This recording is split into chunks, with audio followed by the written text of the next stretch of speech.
All right, old school NBA fans, self-researched NBA facts. Got another video for you. As always, thanks to anybody who watches my videos, subscribes to my channel. I really appreciate it. Real quick, I just want to say that I'm going to be going on a little vacation. Be back probably on Thursday. I did pre-record a couple videos, so I'll probably release them like every other day until I come back. Just want to give everybody a heads up about that. So in this video here, I did one of these a while back. Since the 2025 season was played, I got a little bit new information. So what I have is my top 25 in do or die games, games 5 or 7. I didn't do best at 3, and I did not include the older players simply because I could not decipher who the leaders were in minutes played sufficiently. But even still, I got 18 players. Giannis Antetokounmpo, Nikola Jokic, Kevin Durant, Kevin Garnett, Karl Malone, Moses Malone, Steph Curry, Dr. J, LeBron James, Shaquille O'Neal, Tim Duncan, Hakeem Olajuwon, Larry Bird, Kareem Abdul-Jabbar, Kobe Bryant, Magic Johnson, and Michael Jordan. 18 of my top 25. The other 7 guys, like I said, they played their careers in an era which I just couldn't decipher good enough what the leaders in minutes played were. And the reason why I'm tracking minutes played is because I looked at every do or die game for all these players. I think it came to 115 games. And I looked at whatever star it was, the 5 next teammates in minutes played. So that would typically be players 2 through 6. Sometimes the star wasn't the leader in minutes, but whatever. The 5 teammates with the most minutes played for that game. And I looked at field goal percentage because there's one game that is so ridiculous compared to everybody else that I don't ever want to hear anybody else say a word about this game due to the unbelievably weak help that he got. There were a few standout games, but this one was the worst by far. So I'm just going to get right into it. Giannis Antetokounmpo. He's played 3 Game 7 so far. 2018 in the first round against Boston in Game 7. His top 5 teammates in minutes played went 27 for 50. That's 54%. In 2021 against Brooklyn, 28 for 74 for only 37.83%. 2022 against Boston, 21 for 53 for 39.62%. So a bit of a mixed bag there. Nikola Jokic has actually played quite a few. 2019 in the first round against the Spurs, his teammates go 20 for 48, 41.67%. Also in 2019 against Portland, 20 for 56, 35.71%. Now here's one of the lowest on the list. I think there's only 4 that are in red. That would be below 30%. I marked all the ones at 50% or more in green, which obviously there's quite a few of those. The majority are between 30 and 50, and there's even a couple 60%, which I colored in purple. But you're not going to see too many of these reds. 2020 first round against Utah in Game 7, Nikola Jokic's teammates shot 15 for 52, 28.84%, and somehow they still won that game. Incredible. That was in the bubble. 2020 against the Clippers, 31 for 59 for 52.54%, a lot better showing. 2024 against Minnesota, the one Scap Attack did a video on about how awful they were. Yeah, they weren't great, but there's teams with a lot worse in a Game 7 for a superstar. 21 for 55, 38.18%. Yeah, that's not good, but it's not like it's atrocious. 2025 first round against the Clippers this last year. 35 for 66, 53.03, pretty good. In 2025 against OKC, 20 for 49, 40.81%. Kevin Durant, 2011 against Memphis, 18 for 34, 52.94%. 2014 against Memphis in the first round, 27 for 43. He got insane help in that game, 62.79%. 2016 against Golden State, in the Western Conference Finals. I just did a video on that series. His teammates shot 20 for 63, which is not good at all, for only 31.74%. Imagine if Kevin Durant would have won that series and then went on to win the championship, it would have changed the course of NBA history. There probably would have been no Golden State super team, and that would have been the best run in NBA history. In my opinion, no question. 2018, when he was on Golden State, they beat Houston without Chris Paul. His teammates shot 27 for 56, 48.21%. 2021 against Milwaukee, 22 for 48, 45.83%. Kevin Garnett, most of these games here, in fact, all of them, are between 36 and 48%. 98 against Seattle, 04 against Sacramento, 08 against Atlanta in the first round, 08 against Cleveland, 2010 finals against the Lakers was not that great, 36.84%, but the Lakers didn't shoot well either. 2012 against Philly, 2012 against Miami, 2014 against Toronto. Nothing crazy, nothing horrid. Karl Malone, man, did he play a lot of do-or-die games. A lot of Game 5s. 1987, Game 5 against Golden State. 50.9% was his help. They lost the game, though. 88 against the Lakers. They pushed them to 7. 25 for 52, 48%. Not bad at all, but they lost. 1990 against Phoenix. 92 against the Clippers. He got 50.87%. 93 against Seattle. 94 against Denver. 95 against Houston in the first round. Not very good, only 33.33%. 96 against Portland in the first round, 50%. 96 against Seattle, Western Conference Finals in that Game 7, 46.34%. And then the rest of them were just an average game, really. 98 against Houston, 99 against Sacramento, 2000 against Seattle, 01 against Dallas. Moses Malone, he had a good one and a bad one. 1981 against San Antonio, 50.79%. 84 against New Jersey, actually got decent help, even though they got upset, 47.27%. 1988 against Detroit in Game 5, his teammates, 2 through 6 in minutes played, 18 for 63 for 28.57%. That's one of the 4 worst on this list. 1989 against Milwaukee, 25 for 59, 42.37%. Steph Curry, he played 6 Game 7s. 2014 against the Clippers. His teammates shot 22 for 43, which is excellent. 51.16%, but they got beat. 2016 against OKC. His teammates didn't really shoot much better than Durant's did, 37.5%. 2018 Western Conference Finals against Houston, similar to Durant since they were on the same team, 50.9%. And then this last year against Houston in Game 7, 31 for 57 for 54.38%. Man, did he get some good help in that one. Dr. J, 1977 against Boston, his first year in the NBA, 11 for 35 for only 31.42%. That's putrid. 1982 against Boston, 50.84%. That's how they beat him. 1986, he got some good help. First round against Washington, 58.73%. And 86 against Milwaukee in Game 7, his teammates shot 35 for 59, 59.32%, and they lost. Crazy. LeBron James, he's got a really bad one.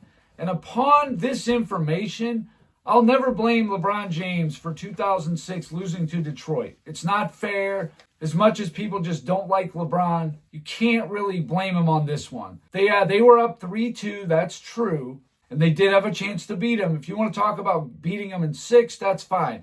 But in Game 7, LeBron's teammates, 2 through 6 in minutes played, shot 6 for 29. You're not beating anybody shooting 20.68%. That is horrible. I think that's the second worst on this whole list, but it's still not the lowest. 2012 against Boston, his teammates shot 58.69%. That's great help. And the rest of them were just kind of in line with everybody else. All told, he had, I think, played 8 of them. Shaquille O'Neal, I had somebody the other day say, how did the Bulls lose to such a young and inexperienced Orlando team? Like, dude, they had 2 players who were top 10 for MVP. They had veterans like Dennis Scott, Nick Anderson, And then, of course, the Bulls essentially gave Orlando their third best player. Imagine, say, in the 2008 finals, just imagine that Boston gives the Lakers Paul Pierce. You think that Boston is still going to beat the Lakers? Yeah, I don't think they would. Or even Ray Allen. Say they gave him Ray Allen. So you lose Ray Allen and they gain him. That's a big discrepancy right there. That's the type of stuff that goes from winning to losing. They had no answer for Shaq. But even still, this young and inexperienced Orlando team, in the 95 Eastern Conference Finals against Indiana, they shot 27 for 45, 60% from the field. That was just Shaq's teammates who did that. Not bad. 2000 Western Conference Finals against Portland, Shaq's teammates go 25 for 48, 52.08%, which is really good. Tim Duncan, he had some pretty good help games. 2005 Finals, Game 7 against Detroit. His teammates go 19 for 38, 50%. 2014 against Dallas in the first round, that one where Dallas pushed them to 7, which people somehow now don't want to talk about, especially LeBron fans. 57.77% on 26 for 45 shooting. Amazing. Hakeem Olajuwon, his worst one would have been 93 against the Clippers in Game 5, a game they won. His teammates shot 17 for 53, 32.07%. He had a couple of pretty good ones. The 94 Finals against the Knicks, they went 20 for 39, 51.82%. 95 Western Conference Semifinals, a game they had to have, obviously. They shot 22 for 41, 53.65%. That was a nice game by Olajuwon's teammates. Larry Bird, he had a lot of help. Larry Bird in the 84 Eastern Conference Semifinals, I forget the Knicks pushed them 7, but in that game, his teammates went 25 for 49, 51%. In 1988 Semifinals against Atlanta, his teammates went 27 for 46, 58.69%. The 1990 first round against the Knicks in Game 5, and they still lost. 35 for 63, they shot 55.55%. And then 91 first round against Indiana, 52.63%. There's a lot of games there where Bird got a lot of help. Kareem Abdul-Jabbar, he had a few nice games too. The worst one that he got help was 77 semifinals against Golden State, 19 for 54, 35.18%. But in 1988, 3 Game 7s in a row, his team went 34 for 63, 36 for 65, and 35 for 60, 53, 55, 58%. That's nice. Kobe Bryant, he's played in several. He had some bad ones and some good ones. 2000 against Sacramento. Obviously, Shaq played a large part in this. 28 for 52 for 53.84%. The 2000 Western Conference Finals against Portland, 21 for 38, 55.26%. 2006 first round against Phoenix. His teammates went 19 for 56. So I guess all that passing that Kobe did and passing up on shots, probably not the right move, even though they were going to lose no matter what Kobe did. They were just nowhere near the class of Phoenix. In 2009, the semifinals, Houston surprisingly pushed the Lakers 7, but Kobe's teammates go 25 for 45, 55.55%. The 2010 finals, of course, they shot just under 40. Magic Johnson, he only had 4 of these kind of games. He had a lot of good help. 84 finals, 50.79%. 88 against Utah, 46.03. 88 against Dallas, 54.68. And 88 finals, 53.44. That is really nice help. And then that leaves one guy. And as you saw so far, there were 3 games marked in red out of 110 games, because there's 5 more I'm going to give you from the last player here. Out of 110 games, there was 3 under 30%. Jokic got 1, Moses Malone got 1, and LeBron James got 1. But the lowest of them all, which is unbelievable, I'd love to have the time to research to see, was this the worst shooting performance by a superstar's supporting cast in any Game 7 ever?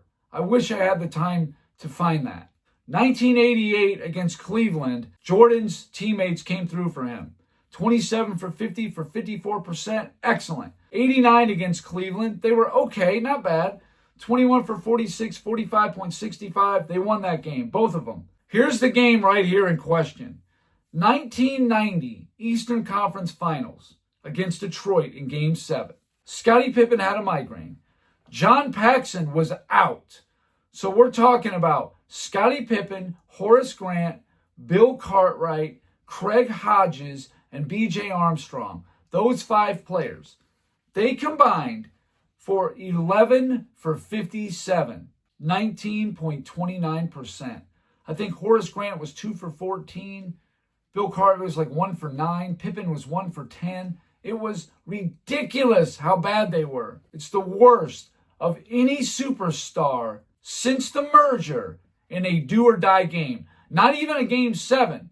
A do-or-die, a Game 5 or a Game 7. The worst effort by any superstar's supporting cast since the merger. Going back almost 50 years. 19.29%. Under 20%. Insane. And you want to put that on Jordan? Yeah, I think that's ridiculous. 92 against the Knicks in the Eastern Conference semifinals. His team did really well. 21 for 35 for 60%. And then in the 98 Eastern Conference Finals against Indiana, his teammates shot 16 for 42 for just 38.09%. So he kind of had a mixed bag. He had one really good game, another good game, a not bad game, a bad game, and then a ridiculous game. So I just gave you 115 games right there. A do or die, facing elimination game, winner take all. And out of those 115 games, Michael Jordan, 1990 Eastern Conference Finals Game 7, had the worst help of any superstar since the merger. Now, I can't prove going all the way back before the merger to see exactly what it was. And I know for the whole team, if you want to go by the whole bench, they shot 15 for 63, I believe it was. So that's still going to be in the low 20s. But the players who played the most minutes, 2 through 6, 11 for 57, 19.29%. You're not going to find anything else like it. The reason that I went 2 through 6 is because some teams will start a player, but then they bring a guy in off the bench who ends up playing more minutes. Like the Seattle did this, for example. They had Irvin Johnson start at center. He'd come out after like 8 minutes, and then Sam Perkins would come in and play the majority of the minutes. The Bulls would do this sometimes with Tony Kukoc back in the 90s. Miami Heat would do this with Joel Anthony. They would bring in Udonis Haslem, other players like that. So that covers the 5 core players. No doubt about it. There's just nothing else like it. It's the most ridiculous supporting cast ever in a do-or-die game since the merger. I'd love to check every single one of them from every single year. If anybody has the time, I would love to see if any team is shooting below 20%. Yes, LeBron James does have a very low one. Against an awesome 2006 Detroit defense, no question, that team won 64 games. Sure, they really weren't much offensively, but defensively, that's the type of things they could do to a team. So anyway, that's all I got for this video. Once again, Michael Jordan, everybody talks about what amazing supporting cast he had. So great in a Game 7 that his team couldn't even shoot 20%. Show me any superstar who dealt with that. I doubt you'll find it. Thank you guys for watching. If you liked it, please hit the like button. If you wouldn't mind sharing it, that would be great. If you haven't subscribed already, please do. I give daily content. And that's it. Until next time.